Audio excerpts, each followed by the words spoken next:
आप सभी लोगों के नमस्ते प्रणाम। और आज हम आइल है खेत में वीडियो बनाओ। देखिए हमार खेत है, ये है चना। चना के खेत में वीडियो बनावत है और आप लोगों के बहुत ही मज़ेदार नाच गीत सुनाओ। इधर चना बहुत ढेर सारा बोल है। आज आइली खेत में वीडियो बनावा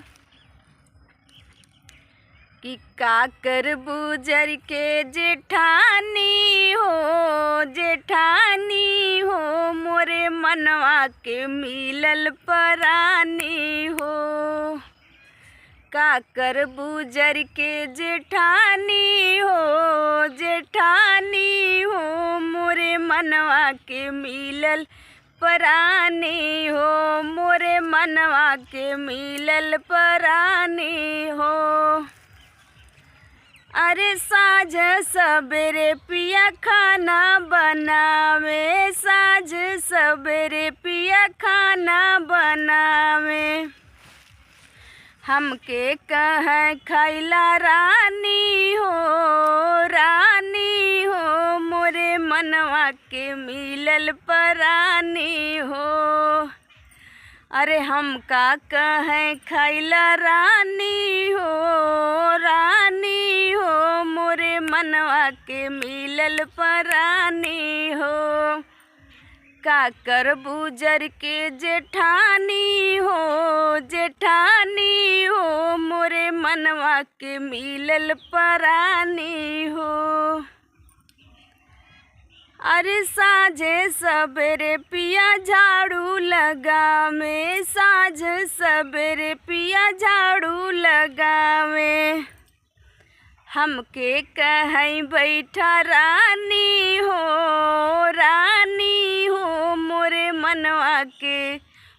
मनवा के मिलल परानी हो। अरे हमके कहीं बैठा रानी हो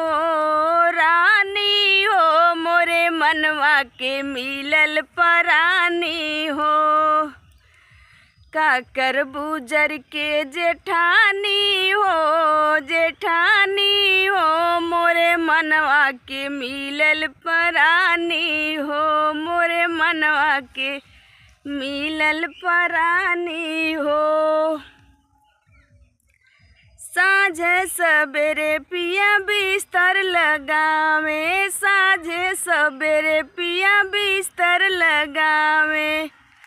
हमके कहीं सोवा रानी हो मोरे मनवा के मिलल परानी हो।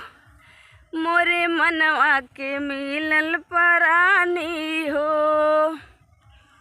काकर बुजर के जेठानी हो देवरानी हो मोरे मनवा के मिलल परानी हो। आप लोग बताओ ये नाच गीत कैसा लगा था और आप सबके